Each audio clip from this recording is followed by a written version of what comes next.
मित्रों, सत्ययुग की वापसी।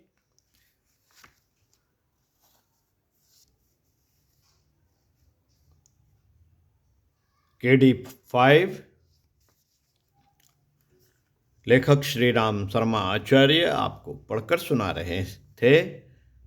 पिछले वीडियो के क्रम में इसी पुस्तक के पृष्ठ 10 से पढ़कर सुनाते हैं। महान प्रयोजन के श्रेयाधिकारी बने। साथियों, गिरने गिराने की, मिटने मिटाने की ध्वंसात्मक परियोजनाओं से अनेकों मन चले साथ देने, सहायता करने के लिए सहज ही तैयार हो जाते हैं। होली जलाने के कौतूहल हेतु छोटे बच्चों से लेकर किशोरी युवकों तक का एक बड़ा समूह लकड़ियां बीनते देखा जाता है। जब उस ढेर में आग लगती है, जब उस ढेर में आग लगती है तो तालियां बजाने और हुल्लड़ मचाने की भी कमी नहीं पड़ती। कमी नहीं रहती। कठिनाई तब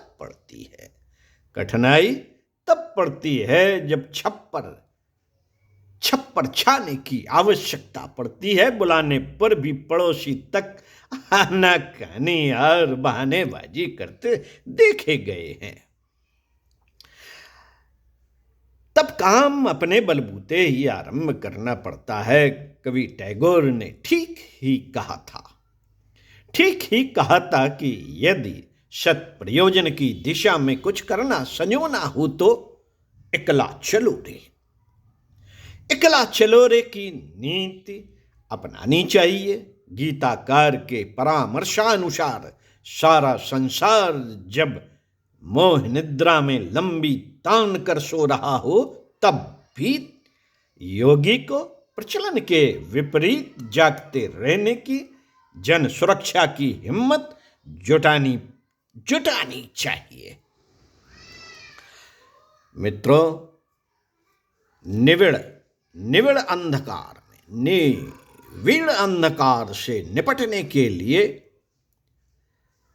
जब माचिस की एक तीली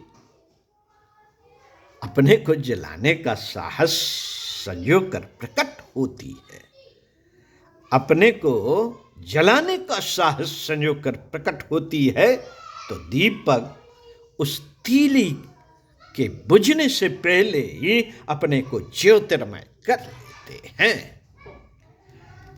इतना ही नहीं, दिवाली जैसे विशेष पर्वों पर प्रज्वलित दीपकों की विशालकाय वाहिनी तक स्थान पर जगमगाती दृष्टिगोचर होती है। अकेले बल पड़ने वालों का उपहास, अकेले चल पड़ने वालों का उपहास और विरोध आरंभ से ही होता है।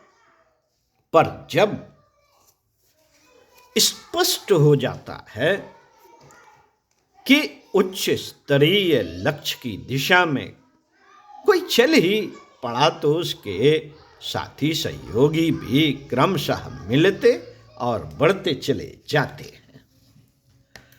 निष्ठा भरे पुरुषार्थ में अद्भुत आकर्षण होता है। उनका प्रभाव भले बुरे दोनों तरह के प्रयोगों में दिखाई देता है। जब चोर उचक्के सवार, लफंगे, दुराचारी, व्यभिचारी, नशेबाज, धोखेबाज मिलजुल कर अपने सशक्त गिरोह बना लेते हैं, तो कोई कारण नहीं कि सृजन संकल्प के धनी प्रामाणिक और प्रतिभाशालियों को अंत तक एकाकी ही बना रहना पड़े। भागीरथ ने लोक मंगल के लिए सुरशरी को पृथ्वी पर बुलाया, तो ब्रह्मा विष्णु ने गंगा को प्रेरित करके भेजा और धारण करने के लिए शिवजी तत्काल तैयार हो गए थे। नव सृजन में संलग्न व्यक्तियों की कोई सहायता ना करे, यह हो ही नहीं सकता। जब हनुमान, अंगद, नल नील जैसे रीछ वानर मिलकर राम को जिताने का श्रेय ले सकते हैं, तो कोई कारण नहीं कि नव सृजन के कार्य क्षेत्र में जुझारू योद्धाओं की सहायता के लिए अदृश्य सत्ता दृश्य घटनाक्रमों के रूप में सहायता करने के लिए दौड़ती चली न आए। विपन्नताएं इन दिनों सुरसा जैसा मुंह बाए खड़ी दिखती हैं। विपन्नताएं इन दिनों सुरसा जैसा मुंह बनाए खड़ी दिखती हैं। आतंक रावण स्तर का है, आतंक रावण स्तर का है। प्रचलनों के चक्रवात, भंवर, अंधड़, तूफान अपनी विनाश क्षमता का नग्न प्रदर्शन करने में कोई कसर रहने नहीं दे रहे। वासना, तृष्णा और अहिंसा का उन्माद महामारी की तरह जन जन को भ्रमित और संत्रस्त कर रहा है। नीत को पीछे ढकेल कर अनीत ने उसके स्थान पर कब्जा जमा लिया है। यह विपन्नता संसार व्यापी समूचे जन समुदाय पर अपने अपने आकार प्रकार से बुरी तरह आच्छादित हो रही है। ऐसी स्थिति में 600 करोड़ मनुष्यों का विचार परिष्कार, ब्रेन वॉशिंग कैसे संभव हो? कैसे संभव हो? गलत प्रचलनों की दिशाधारा उलट देने का सुयोग किस प्रकार मिले?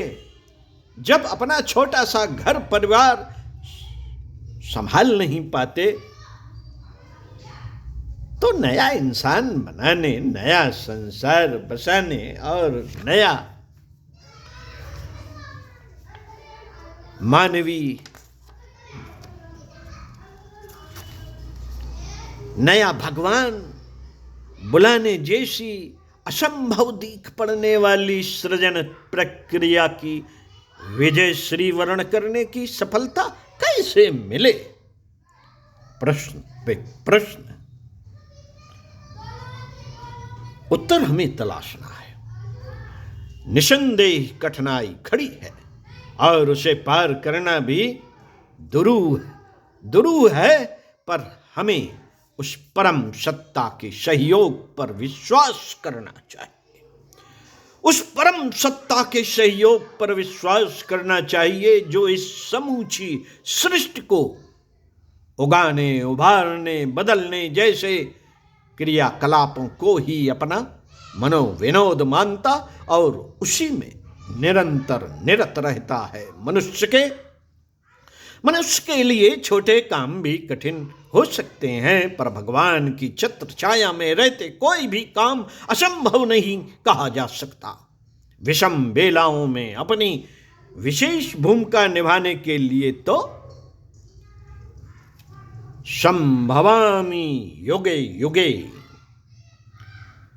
के संबंध में वह वचनबद्ध भी है। फिर इन दिनों समस्त संसार पर छाई हुई विपन्नता की बेला में उसके परिवर्तन प्रवास गतिशील क्यों ना होंगे? जरा जीर्ण मरणासन्न में नवजात जैसा परिवर्तन प्रत्यावर्तन करते रहना जिसका प्रिय विनोद है, उसे इस अंधेरे को उजाले में बदल देने जैसा प्रभात पर्व लाने में क्यों कुछ कठिनाई होगी? युग परिवर्तन में दृश्यमान भूमिका तो प्रामाणिक प्रतिभाओं को की ही रहेगी, पर उसके पीछे अदृश्य सत्ता का असाधारण योगदान रहेगा। कठपुतलियों के दृश्यमान अभिनय के पीछे भी तो बाजीगर की अंगुलियों से बंधे हुए तार ही प्रधान भूमिका निभाते हैं। सर्वव्यापी सत्ता निराकार है, पर घटनाक्रम तो दृश्यमान शरीरों द्वारा ही बन पड़ते हैं। देवदूतों में ऐसा ही उच्च स्तरीय समन्वय होता है। शरीर तो मनुष्यों के ही काम करते हैं, पर उन श्रेयाधिकारियों का पथ प्रदर्शन, अनुदानों का अभिवर्धन उसी महान सत्ता द्वारा होता है। उपनिषद जिसे अणो ऋणियान महती महीयान कहकर उसका परिचय देने का प्रयास करता है। साथियों, हवाई जहाज के लिए उपयुक्त हवाई पट्टियां पहले से ही विनिर्मित करनी होती हैं। शासनाध्यक्षों के लिए साफ सुथरे, सुरक्षित और उपयुक्त स्थान ही पहले से ही व्यवस्था करनी पड़ती है। जिस महान प्रयोजन में इन दिनों परमेश्वर की महती भूमिका संपन्न होने जा रही है, उसका श्रेय तो उन जागरूकों, आदर्शवादियों और प्रतिभा संपन्नों को ही मिलेगा, जिन्होंने अपने व्यक्तित्व की परम सत्ता के साथ जुड़ सकने जैसी स्थिति को विनिर्मित कर लिया है। इसी आवश्यकता को कोई चाहे तो योग साधना भी कह सकता है। शरीर और उनकी शक्तियों के भले बुरे पराक्रम आए दिन देखने को मिलते रहते हैं। समर्थता, कुशलता और संपन्नता की जय जयकार होती है, पर साथ ही यह भी मानना ही पड़ेगा कि किन्हीं 3 क्षेत्रों में फैली अराजकता ने वे संकट खड़े किए हैं। इन्हीं 3 क्षेत्रों में फैली अराजकता ने भी संकट खड़े किए हैं, जिनसे किसी प्रकार उभरने के लिए व्यक्ति और समाज छटपटा रहा है। इन तीनों से ऊपर उठकर एक चौथी शक्ति है भाव संवेदना। इन तीनों से ऊपर उठकर एक चौथी शक्ति है भाव संवेदना। वही दैवी अनुदान के रूप में जब मनुष्य की स्वच्छ अंतर आत्मा पर उतरती है तो उसे निहाल बनाकर रख देती है। जब यह अंतःकरण के साथ जुड़ती है तो उसे देवदूत स्तर का बना देती है। वह भौतिक आकर्षण, प्रलोभनों एवं दबावों से स्वयं को बचा लेने की भी पूरी क्षमता रखता है। इस एक के आधार पर ही साधक में अनेकानेक दैवी तत्व भरते चले जाते हैं। युग परिवर्तन के आधार को यदि एक शब्द में व्यक्त करना हो तो इतना कहने भर से भी काम चल सकता है कि अगले दिनों निष्ठुर स्वार्थपरता को निरस्त करके उसके स्थान पर उदार भाव संवेदनाओं को अंतःकरण की गहराई में प्रतिष्ठित करने की, उभारने की, खोद निकालने की अथवा बाहर से शराबोर कर देने की आवश्यकता पड़ेगी। श्री राम शर्मा आचार्य पुस्तक सतयुग की वापसी आपको पढ़कर सुना रहे थे कि क्रांति धर्मी युग साहित्य जरूर पढ़िए अथवा सुनिए। ओम शांति।